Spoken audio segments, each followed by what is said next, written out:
Bismillahirrahmanirrahim. Alhamdulillahi rabbil alamin. Wal aqibatu lil muttaqin. Wala udwana illa 'alal zalimin. Asyhadu an la ilaha illallah wahdahu la syarika lah. Waliyyus salihin. Wa asyhadu anna Muhammadan abduhu wa rasuluhu wa khatamun nabiyyin. Sallallahu alaihi wa ala alihi wa ashabihi ajma'in, amma ba'd. Ikhwani fid din rahimani wa rahimakumullah. Kita bersyukur kepada Allah Subhanahu wa taala di mana pada malam hari ini kita masih diberikan kesehatan dan kesempatan oleh Allah Subhanahu wa taala untuk terus-menerus dan senantiasa istiqomah dalam mempelajari agama Allah Subhanahu wa taala. Ikhwani fiddin rahimani wa rahimakumullah. Di dalam Al-Qur'an Allah Subhanahu wa taala berfirman, "Wa laqad yassarnal Qur'ana lidzikri fahal mim muddakir." Kata Allah Subhanahu wa taala, sungguh kami telah mudahkan Al-Qur'an. Kami telah mudahkan Al-Qur'an lidzikri, untuk dijadikan pelajaran, untuk diambil darinya pelajaran. Fahal mim muddakir, kenapa tidak ada orang yang mengambil pelajaran dalam Al-Quran?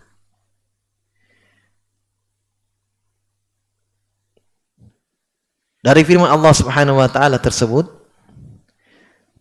menunjukkan kepada kita semua bahwa Al-Quran yang mungkin ada di setiap rumah-rumah kita, ada Al-Quran yang mungkin jarang kita membacanya. Itu pun kalau kita baca hanya sekedar dibaca, maknanya kita tidak tahu. Atau kadang ada yang membacanya dengan makna,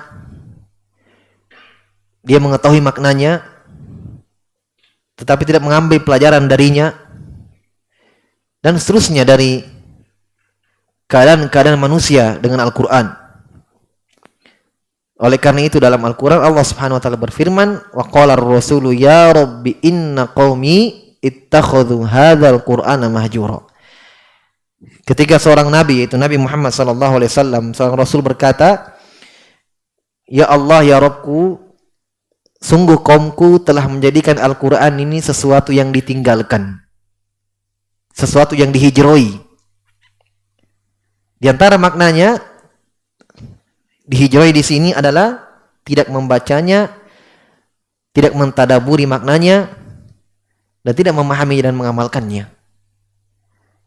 Di antara maknanya tidak mengambil, tidak menjadikan Al-Quran sebagai obat. Ya, itu di antara maknanya. Padahal Allah katakan dalam Al-Quran, wa nunazzilu minal Qur'ani ma huwa shifa'. Kami turunkan Al-Quran itu sebagai obat. Tapi di sini ikhwani fillah rahimani wa rahimakumullah menunjukkan bahwa Al-Quran itu mudah. Tidak ada yang sulit dalam Al-Quran. Sudah didekatkan pembahasannya dengan bahasa kita. Oleh karena itu di dalam Al-Quran Allah Subhanahu wa taala menyebutkan permisalan-permisalan untuk manusia. Dan ini diantara keindahan dan keluar biasaan Al-Quran, kemudahan Al-Quran, yaitu adalah ketika Al-Quran membuat satu contoh, membuat satu permisalan dalam Al-Quran, maka permisalan ini sangat jelas dan diterima oleh akal-akal manusia. Diterima oleh akal-akal manusia. Nah, di antara pencontohan yang Allah buat dalam Al-Quran, yaitu ketika Allah sebutkan dunia ini seperti air. Dunia ini diibaratkan oleh Allah dalam Al-Quran ibarat air. Dan ketika Allah Subhanahu wa taala buat permisalan, buat pencontohan, dan ini sekali lagi bahwa bentuk keindahan dan keluar biasaan Al-Quran, ketika Allah buat permisalan dalam Al-Quran, satu contoh untuk manusia, yaitu dengan metode membuka pemahaman, membuka logika manusia, dibuka pemahamannya agar berpikir. Itu metode Al-Quran, itu uslub dalam Al-Quran. Ya, saya contohkan. Ketika Nabi Ibrahim alaihissalam menghujai bapaknya, ketika didakwai oleh Nabi Ibrahim alaihissalam untuk meninggalkan sembahan-sembahan patung-patungnya, lihat bagaimana Allah buatkan, sebutkan uslub metode penyampaian Nabi Ibrahim alaihissalam. Dan ini pelajaran untuk kita dari sisi uslub Al-Quran, dari sisi metode Al-Quran, bagaimana membuka pikiran manusia agar berpikir. Apa kata Nabi Ibrahim? Wadkur fil kitab Ibrahim. Lihatlah dalam Al-Quran tentang Ibrahim alaihissalam. Idh qala li abihi, ketika dia berkata kepada ayahnya, ya abati lima ta'budu ma la yasma'u wa la yubsiru wa la yughni anka syai'a. Wahai ayahku, kenapa engkau menyembah yang tidak mendengar dan tidak melihat dan tidak bisa memberikanmu apa-apa? Coba lihat bahasa Nabi Ibrahim alaihissalam. Nabi Ibrahim tidak mengatakan tinggalkanlah sembahanmu itu patung itu, atau dengan istilah-istilah yang lain. Tapi Nabi Ibrahim menyebutkan agar ayahnya ini pikirannya terbuka, diajak berpikir. Itu uslub Al-Quran seperti itu. Kata Nabi Ibrahim, ya wahai ayahku, kenapa engkau menyembah yang tidak mendengar, yang tidak melihat, dan tidak bisa memberikanmu apa-apa? Ya, dengan ini bisa. Sekarang Nabi Ibrahim berkata, cobalah berpikir sejenak. Ya, dan itu uslub yang indah dari dalam Al-Quran. Ya ayuhan nasu dhuriba mathalun fastami'u lah. Al-Quran ini. Wahai manusia, telah dibuat untuk kalian percontohan. Masal. Tentang apa? Contoh keadaan sembahan-sembahan yang menyembah selain Allah Subhanahu wa taala. Kata Allah, wadrib lahum ya ayuhan nasu duriba mathalun fastami'u lah. Wahai manusia, telah dibuat untuk kalian permisalan, pencontohan. Dengarkanlah. Subhanallah.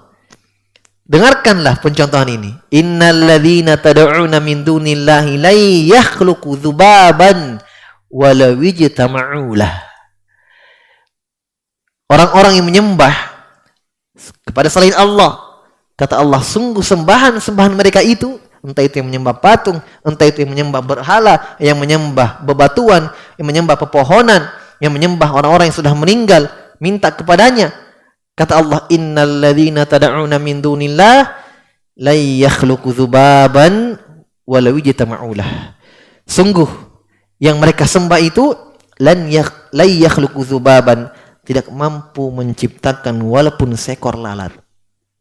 Walau ijtama'u lah, walaupun mereka sembahan-sembahan itu, ya, entah itu yang menyembah malaikat, bahkan yang menyembah orang-orang soleh, apalagi cuma yang menyembah bebatuan dan pepohonan. Kata Allah, walau ijtama'u lah, walaupun mereka berkumpul semua untuk menciptakan seekor lalat. Coba lihat, ini pencontohan yang Allah buat dalam Al-Quran. Pasti orang-orang yang menyembah selain Allah Subhanahu wa taala, kalau mau berpikir secara pertengahan, tidak ikut nenek moyang, tidak ikut ini, berpikir sejenak, dia akan ikut. Karena gamblangnya penjelasan Allah dalam Al-Quran tentang pencontohan itu. Akal-akal mereka sampai ke sana, sangat jelas. Orang yang sudah meninggal tidak mampu Bahkan malaikat pun tidak mampu mencipta seekor lalat.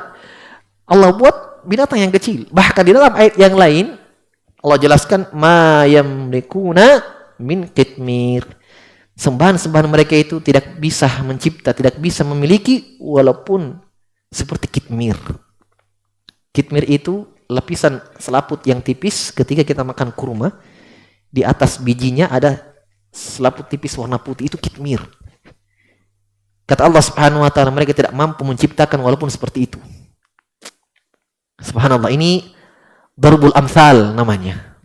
Ini bentuk-bentuk pencontohan yang Allah contohkan untuk sesuatu agar manusia itu berpikir. Ya, maka di sini menunjukkan bahwa kembali lagi kepada penjelasan kita yang pertama bahwa memang Al-Quran itu dibaca. Ya. Tapi walaupun segambang itu penjelasan Allah, jelas itu penjelasan Allah, tapi kalau tidak dibaca juga, tidak ditadaburi ayat itu tetap fahal mil muddakir, kata Allah. Tidak ada yang mengambil pelajaran dalam Al-Quran. Ya. Maka salah satu darbul amsal, salah satu pencontohan yang Allah buat dalam Al-Quran, itu pembahasan kita pada malam hari ini. Kenapa Allah contohkan, Allah permisalkan dunia yang kita hidup di dalamnya, yang kita mati-matian mengejarnya, sampai bermusuh-musuhan dengan sahabat kita, dengan teman kita, dengan saudara kita untuk mengejarnya. Bahkan naudzubillah sampai bunuh-bunuhan manusia untuk mengejarnya. Sampai meninggalkan syariat Allah Subhanahu wa taala untuk mengejarnya. Yang awalnya dia di atas sunnah, di atas yang wanitanya di atas hijab syar'i, sampai menanggalkan hijabnya untuk mengejarnya. Manusia di atas sunnah, memelihara jenggotnya, berpakaian syiar-syiar Islam, meninggalkannya demi mengejar dunia. Dalam Al-Quran Allah permisalkan seperti air.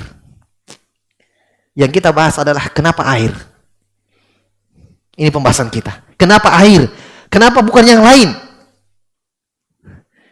Supaya kita melihat keindahan Al-Quran ini. Dan tahu tidak, pencontohan ini antum sering baca di hari Jumat. Dalam surah Al-Kahfi. Dalam surah Al-Kahfi. Ya, mungkin kita hanya baca saja ya. Baca saja, baca padahal pencontohan itu kita sebut. Kita baca. Bagi yang baca Al-Quran setiap hari Jumat lewat. Dalam surah Al-Kahfi ayat 45. Ya. Allah berfirman dalam Al-Quran, "Wadrib lahum mathalal hayati dunya kama in anzalnahu minas sama fakhtalata bihi nabatul ard fa asbaha hashiman tadruhu riyah wa kana Allahu ala kulli syai'im muqtadira."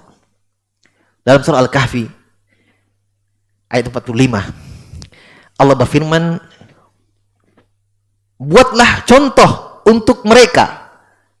Saya tanya, di sini ada perintah. Perintah untuk siapa? Hah?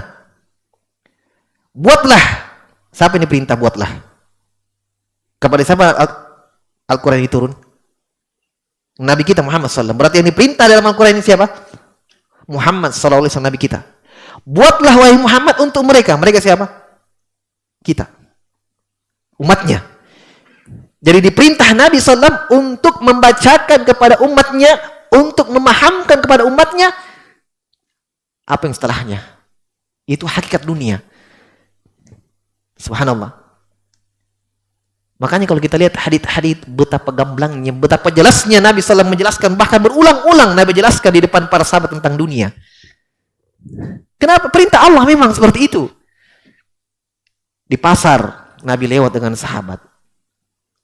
Tiba-tiba ada bangkai kambing yang cacat telinganya satu hilang. Nabi mengambilnya dan mengangkatnya. Dan mengatakan, siapa yang mau kambing ini dengan 2 dirham atau 2 dinar? Harga yang murah. Kata sahabat, ya Rasulullah, gratis saja. Kami tidak mau. Kenapa? Karena dia sudah menjadi bangkai dan cacat. Ada yang mengatakan, kalau hidup saya kami tidak mau. Cacat telinganya. Kata Nabi SAW, demi Allah, la dunya ahwa'an wa alaikum indallah La dunya ahwanu indallahi min hadza alaikum. Kata Nabi SAW, demi Allah, sehina-hinanya dunia di mata kalian, sehina-hinanya binatang ini di mata kalian, lebih hina lagi dunia di sisi Allah Subhanahu wa taala. Coba lihat. Padahal ini jalan di pasar, tiba-tiba ada bangkai kambing. Nabi membuat pencontohan untuk mereka, agar mereka faham hakikat dunia ini. Supaya jangan kalian terlalu tamak terhadap dunia ini. Jangan cita-cita kalian cuma ini saja. Dalam ayat ini Allah perintah nabinya, wadrib lahum, buatkan mereka wahai Muhammad, buatkan untuk umat wahai Muhammad pencontohan matsal hayati dunia, permisalan kehidupan dunia. Bagaimana itu permisalannya? Kata Allah, kama in anzalnahu minas sama. Yaitu wahai Muhammad, dunia itu seperti air. Ya kan? Jelas ini. Allah permisalkan dunia seperti air. Anzalnahu minas sama. Kami turunkan dari langit. Dari atas. Sama. Ya. Dari atas. Fakhtalata bihi nabatul ard. Dengan air itu tumbuhlah nabat. Tumbuhannya bumi. Pohonnya, sawahnya, buah-buahannya, rumputnya, nabat. Tumbuh-tumbuhan. Fa asbaha hashima. Lagi indah-indahnya dipandang, lagi hijau-hijaunya. Fa asbaha hashima. Menjadi kering, ya, turun air menumbuhkan, lagi enak-enaknya dipandang, segar-segarnya, hijau-hijaunya. Fa asbaha hashima. Tiba-tiba menjadi hashiman, kering. Tadruhu riyah, diterbangkan oleh angin. Inilah dunia. Kemudian setelah itu Allah tutup dengan sifatnya, wa kana Allahu ala kulli syai'im muqtadira. Maka wahai Muhammad, adalah Allah Subhanahu wa taala terhadap segala sesuatu muqtadira, maha mampu. Nah, yang kita bahas jamaah sekalian, kenapa Allah Subhanahu wa taala mempermisalkan dunia ini seperti air? Imam Al-Qurtubi rahimahullah taala di dalam Jami' Al-Ahkamul Quran, dia sebutkan 4 poin, 4 faidah, 4 ilmu untuk kita ambil pelajaran padanya. Kenapa Allah Subhanahu wa taala mempermisalkan dunia yang kita hidup di dalamnya, yang kita mengejarnya? Allah Subhanahu wa taala serupakan dengan air. Beliau katakan, syabbahallahu subhanahu wa ta'ala dunya bil ma.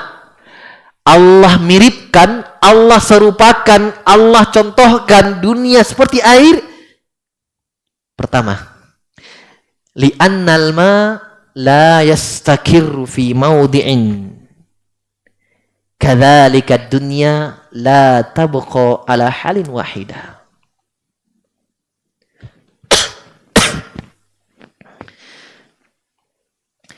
Kata beliau, karena air itu la yastakiru fi maudin wahid. Air itu tidak pernah tinggal di satu tempat saja. Tidak tinggal satu tempat saja. Ngalir. Kalau dia tinggal di satu tempat, dimanfaatkan, tetap hilang. Kalau dia tinggal di satu tempat, tidak dimanfaatkan, terserap tanah. Ya kan? Itu air. Mengalir, kalau tidak mengalir, diambil, berarti tidak tinggal juga. Kalau dia tidak diambil, meresap. Itulah air. Seperti itu air. Kata beliau, kadzalika dunya. Kadzalika dunya. Demikian pula dunia, la tabqa ala halin wahidah.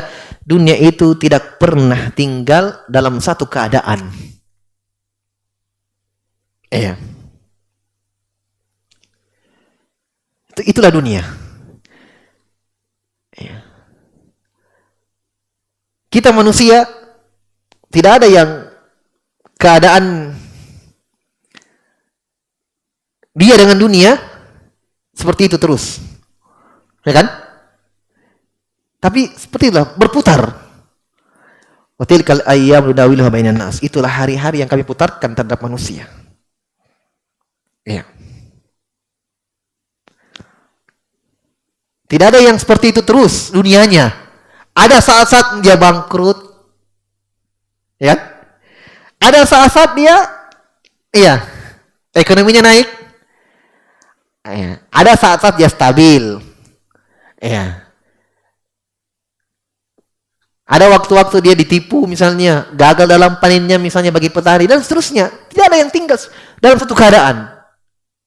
Dan ini kita saksikan ada masa-masa seperti ini, perputaran keadaan dunia. Iya. Kita sendiri tidak usah lihat pada dunia, tidak usah pada diri sendiri. Wa fi anfusikum afala tubsirun. Pada diri kalian kata Allah, tidakkah kalian berpikir?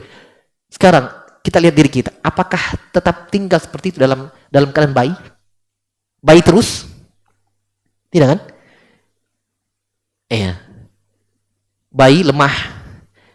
Maka dalam Al-Quran kata Allah Subhanahu wa taala, dialah Allah Subhanahu wa taala menciptakan kalian min dha'fin, dari dalam keadaan lemah.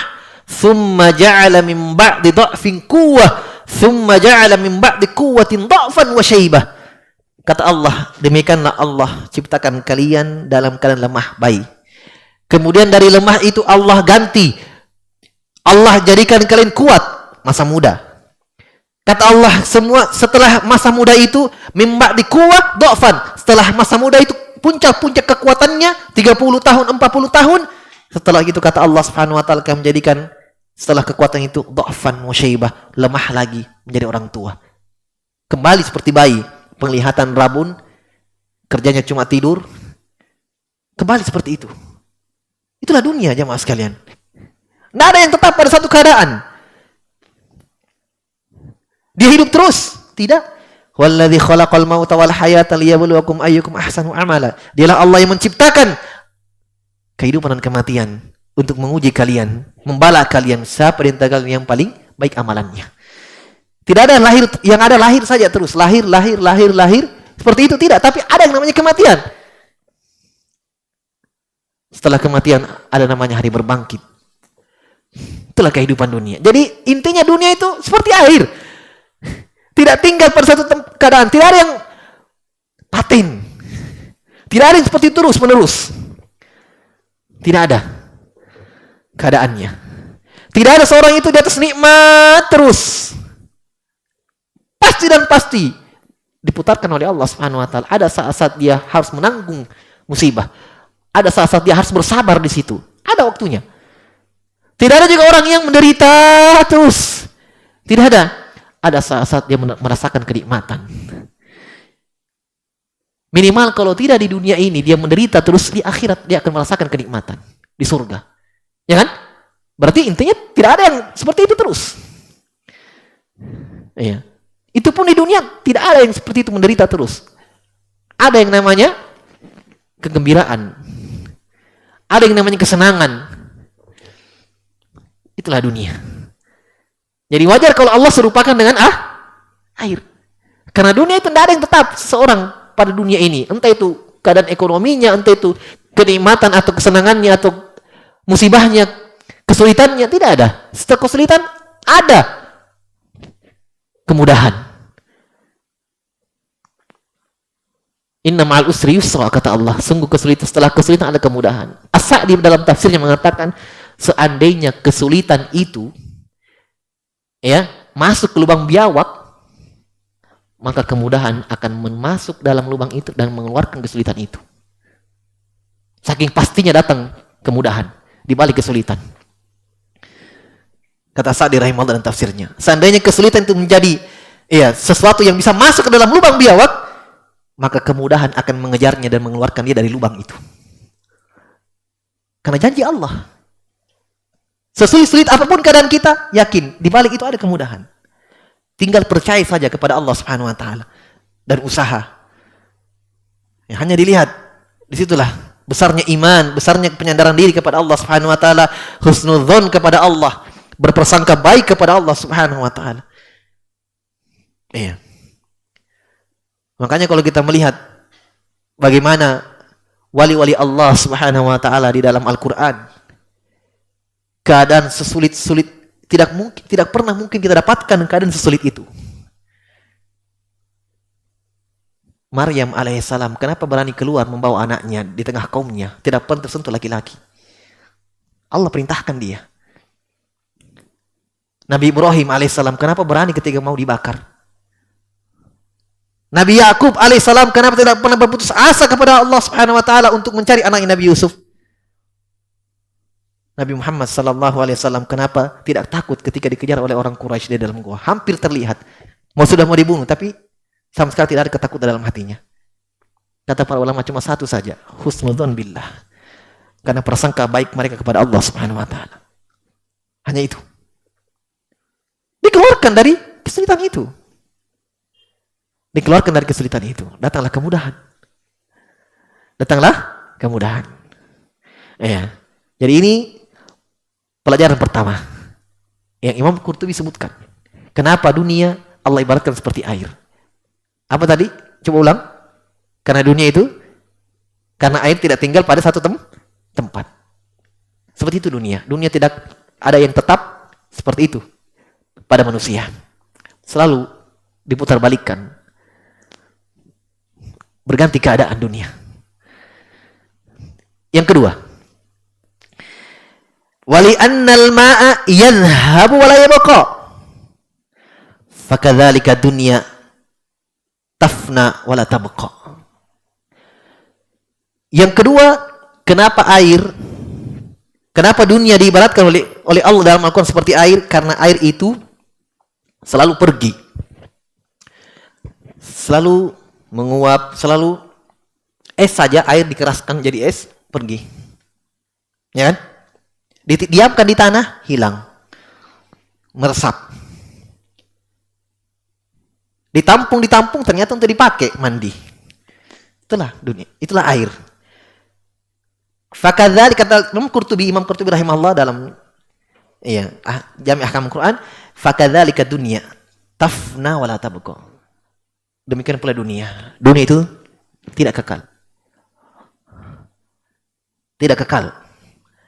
Jadi lain yang pertama. Yang pertama keadaan berganti-ganti. Berpindah-pindah. Nah, kalau ini dunia, karena dunia itu apa? Tidak kekal. Tidak selama-lamanya kita ada di dunia ini. Ada saat-saatnya kita meninggalkan dunia ini. Ada waktu kita meninggalkan dunia ini. Kita berpindah ke alam barzakh. Kata Nabi sallallahu alaihi wasallam, al-qabru awwalu manazil akhirah.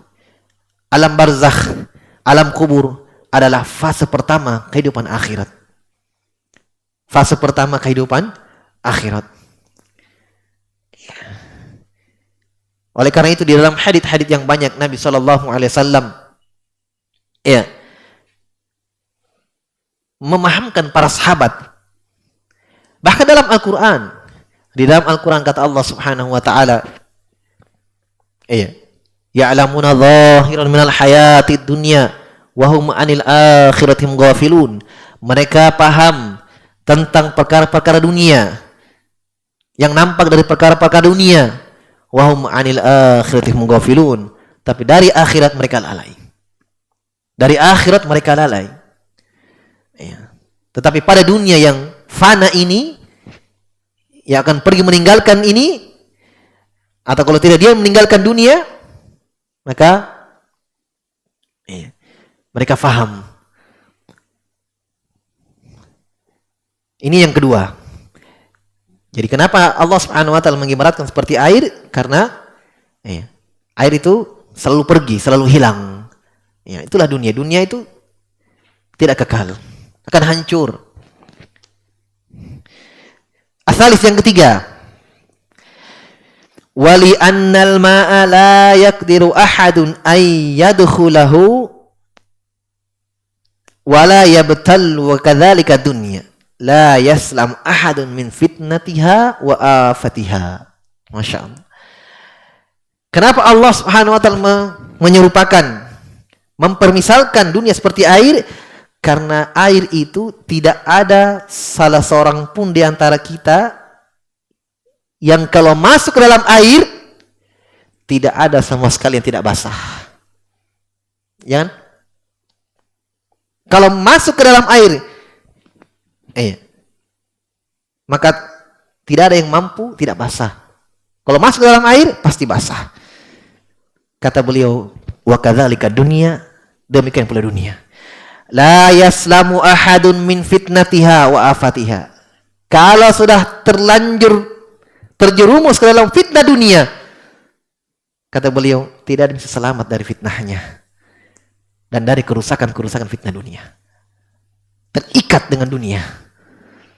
Cinta dan bencinya karena dunia. Marah dan ridhonya karena dunia. Ini sulit lepas nih, seperti ini. Makanya dalam hadis Nabi mempermisalkan orang yang seperti ini. Kata Nabi SAW, ta'isa abdud dinar, ta'isa abdud dirham, ta'isa wan tukisha, wa idha shika falan tukisha. Kata Nabi SAW, celakalah hambanya dirham, celakalah hamba dinar, mata uang emas dan perak. Nabi di sini menamakan mereka hambanya uang, padahal hamba Allah. Iya. Ta'isa Abdul Khamisah, celakalah hambanya kain yang orang-orang Arab dulu selalu muliakan kain ini, selalu cari-cari kain yang paling afdol, paling mulia, paling mahal. Iya. Celakalah hambanya mata uang, hamba uang, celakalah hambanya kain. Iya. Ta'isa walam tukisha, jatuh tersungkur. Ta'isa itu jatuh dan kepala duluan. Ya, kalau orang kami tak penyunyu. Itu ta'isa, jatuh dan terjungkir. Ta'isa, celaka. Ya, dalam hadis ini kenapa Nabi SAW menamakan mereka hambanya harta itu, hambanya dunia, padahal mereka hamba-hamba Allah Subhanahu wa taala. Karena kata para ulama, karena dalam hati mereka yang ada cuma itu. Benci atau cintanya kepada seorang hanya karena dunia. Bersahabatnya hanya karena dunia. Menikahnya hanya karena dunia. Dia menikah hanya untuk mencari dunia saja. Dia bersahabat dengan orang hanya karena dunianya saja. Temannya orang kaya, dia teman. Kalau enggak, dia jauhi lagi. Kalau diberi, dia senang. Tidak diberi, marah. Cinta dan bencinya hanya karena dunia. Kalau sudah seperti ini, ikhwan sekalian, sulit untuk keluar. Terikat. Dan dalam Al-Quran, Allah Subhanahu wa ta'ala permisalkan keadaan seperti ini orang-orang Yahudi, orang-orang munafik. Kalau diberi, dia ridho. Kalau tidak diberi, dia marah. Makanya lihat keadaan orang-orang yang sangat-sangat cinta dengan dunianya. Ketika Allah cabut dari dia, sangat terasa sakit. Kenapa? Karena dia sudah terikat dengan itu. Ketika Allah Subhanahu wa ta'ala ambil hartanya, kena musibah, kena tipu, kena ini, terasa sakit. Bahkan ada yang sampai stres, ada yang sampai gila, ada yang sampai, bahkan naudzubillah, ada yang sampai bunuh diri dan seterusnya. Kenapa? Karena hati terikat dengan dunia.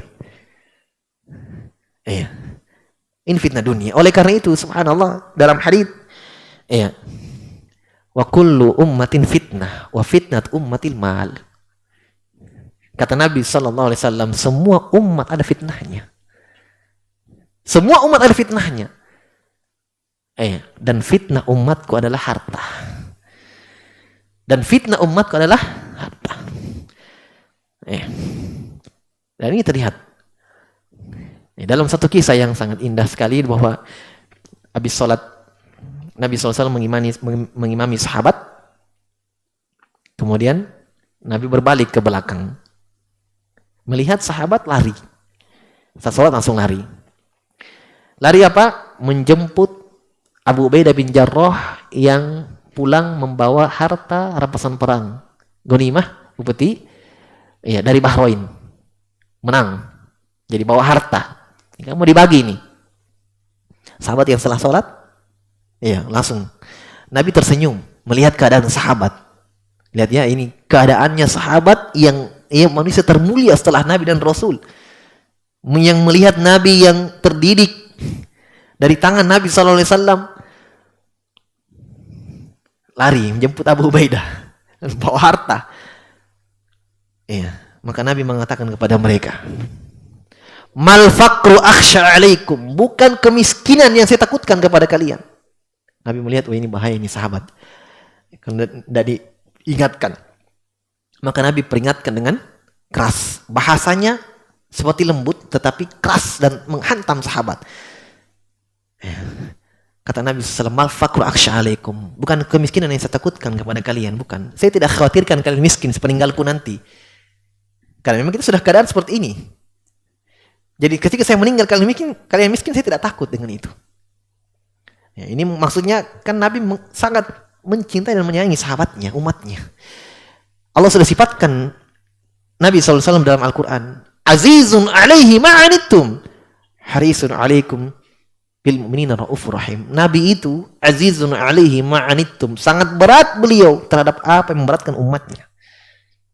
Harisun alaikum bil mu'minina raufur rahim, semangat untuk kalian agar kalian mendapatkan kebaikan. Jadi, iya, semua hal-hal yang akan terjadi yang mengkhawatirkan untuk para sahabat dan umatnya semua, Nabi sudah ingatkan semasa hidupnya. Kata Nabi SAW, bukan kemiskinan yang saya takutkan nanti untuk kalian. Innama akhsha alaikum an tubsata lakumud dunya fatanafasuha kama tanafasuha fatuhlikukum kama ahlakkum. Kata Nabi SAW, tapi yang saya takutkan kepada kalian adalah ketika dunia dibukakan kepada kalian. Karena ini kan, ini halal ini harta rampasan perang ini. Boleh, silahkan dibagi, memang bagiannya mereka. Ada bagian. Hanya ketika Nabi melihat gerak-gerik sahabat, iya, yang mengkhawatirkan di sisi Nabi, sesaat Nabi ingatkan. Bukan kemiskinan yang saya takutkan. Tapi yang saya takutkan adalah ketika dunia dibukakan kepada kalian, fatuhlikukum kama ahlakatkum fatanafasuha kama tanafasuha, maka ketika dibukakan kalian pun berlomba-lomba dalam mengejarnya sebagaimana orang-orang sebelum kalian berlomba-lomba dalam mengejar dunianya. Fatuhlikukum kama ahlakathum, maka kalian pun binasa, kalian pun hancur sebagaimana mereka binasa. Subhanallah, sebagaimana mereka binasa. Ayat ini para sahabat diingatkan oleh Nabi sallallahu alaihi wasallam. Yang terakhir, kata Imam Qurtubi rahimahullahu taala, ketika Allah Subhanahu wa taala mempermisalkan air, mempermisalkan dunia itu dengan air, kata beliau, wali annal ma'a idza kana biqadrin kana nafi'an munbita wa idza jawazal miqdaru kana dharan muhlika. Wa kadzalika dunya al-kafafu minha yanfa'u wa fuduluha yadur. Subhanallah. Dan ini yang paling baiknya, yang paling indahnya. Kata beliau, air itu diserupakan, dunia itu diserupakan oleh Allah dengan air karena air ketika sesuai dengan keperluan, sesuai dengan kadarnya saja yang diperlukan, itu bermanfaat, menumbuhkan, ya tidak? Siram bunga secukupnya, coba banyak sekali. Jangankan bunga, pohon pun tercabut ketika banjir. Ya kan? Jangankan bunga, pohon pun yang besar tumbang. Banjir. Karena sudah melampaui batasnya. Pernah dalam khutbah Jumat, Nabi sedang berkhutbah. Datang orang Arabi pegunungan. Ya Rasulullah, halakatil amwal. Ya Rasulullah, hancur harta-harta kami ya Rasulullah. Kering semua, tumbuh-tumbuh, kering semua. Kami kelaparan dan seterusnya. Mintakan kepada Allah ya Rasulullah agar Allah turunkan hujan. Nabi doakan di situ. Allahumma agisna, Allahumma agisna. Turun hujan. Masya Allah, diturunkan hujan, tumbuh. Tapi hujannya kebanyakan, hancur lagi semua kembali tanaman mereka. Datang kepada Nabi SAW, ya Rasulullah, halakatil amwal. Hancur lagi kembali itu semua. Terlalu banyak airnya. Nabi berdoa lagi. Allah tahan hujan itu. Coba lihat. Air kalau digunakan seperlunya, bermanfaat. Ya kan? Tapi kalau lebih dari kadarnya, kata beliau, kalau sudah melampaui batasnya, maka berbahaya. Bahkan kata beliau, muhlikat, menghancurkan dan membinasakan. Itu air. Kata beliau, wa kadzalika dunia. Demikian pula dunia. Dunia, kata beliau, al-kafaf minha, merasa cukup dengan dunia. Dengan apa-apa yang kita butuhkan dalam dunia ini, yang bermanfaat. Lebihnya apa? Diinfakkan. Paham? Kita tidak dilarang kaya, ikhwan sekalian. Kita tidak dilarang kaya. Tidak. Tapi yang dilarang adalah ketika nikmat harta yang Allah berikan kepada kita, kita salurkan, kita habiskan tidak di jalannya. Membinasakan kita pada hari kiamat. Makanya kenapa orang miskin jauh masuk surga duluan daripada orang kaya? Kenapa? Hah? Apa mau ditanya tentang harta orang miskin? Nah, tidak ada hartanya. Kata Nabi, orang miskin mendahului orang kaya jauh masuk surga. 4 pertanyaan ketika kita berada di depan Allah Subhanahu wa taala. An malihi min aina iktasabahu wa fima anfaqu. Dengan hartanya ditanya, dari mana didapatkan, dari mana dihabiskan. Bukan cuma asalnya saja. Tunggu dulu, di mana kamu habiskan harta itu? Berarti 2 pertanggungjawabannya. Dari mana kamu dapatkan dan di mana kamu habiskan. Ini ditanya. Di mana kamu dapatkan, di mana kamu habiskan. Nah, orang kaya berarti banyak ditanya. Iya. Tapi kalau dia dapatkan dengan yang halal, dihabiskan dengan jalan halal, aman. Maka ini yang manfaat. Ya kan? Ini yang bermanfaat sebenarnya harta itu. Ketika Nabi disisakan sepotong kambing, iya. Yang lainnya disedekahkan oleh Aisyah. Nabi tanya, ada sisanya? Habis, Rasul, tinggal ini. Iya, tinggal pahanya. Oh, kata Nabi SAW, tidak, semua tersisa kecuali ini. Karena ini yang Nabi makan, yang lainnya disedekahkan, itu yang tersisa pada hari kiamat. Makanya setelah ayat surah Al-Kahfi yang kita baca tadi, apa setelahnya? Al-malu wal banuna zinatul hayatid dunya. Langsung Allah sambung ayat selanjutnya. Harta-harta dan anak-anak adalah perhiasan dunia. Wal baqiyatus sholihatu khairun inda rabbika thawaba wa khairun amala. Harta-harta dan anak-anak adalah perhiasan dunia, tapi ada yang baik dari situ. Itu yang harta itu ketika disedekahkan di jalan Allah Subhanahu wa taala, dia habiskan di jalan Allah Subhanahu wa taala, dan anak-anak itu dididik menjadi anak yang soleh. Itu bermanfaat pada hari kiamat. Iya. Kata Imam Qurtubi, selebihnya daripada itu fuduluha, yang selebihnya daripada harta, selebihnya dihabiskan tidak di jalannya, itu berbahaya. Iya, itu sangat membahayakan. Ini faedah yang sangat indah sekali dari Imam Qurtubi rahimahullahu taala. Semoga memberikan manfaat untuk kita semua. Iya. Dan sudah masuk waktu Isya ya. Wallahu a'lam bishawab. Kita cukupkan dulu. Naktabi hadzal qadar. Subhanakallahumma bihamdik asyhadu an la ilaha illa anta astaghfiruka wa atubu ilaik.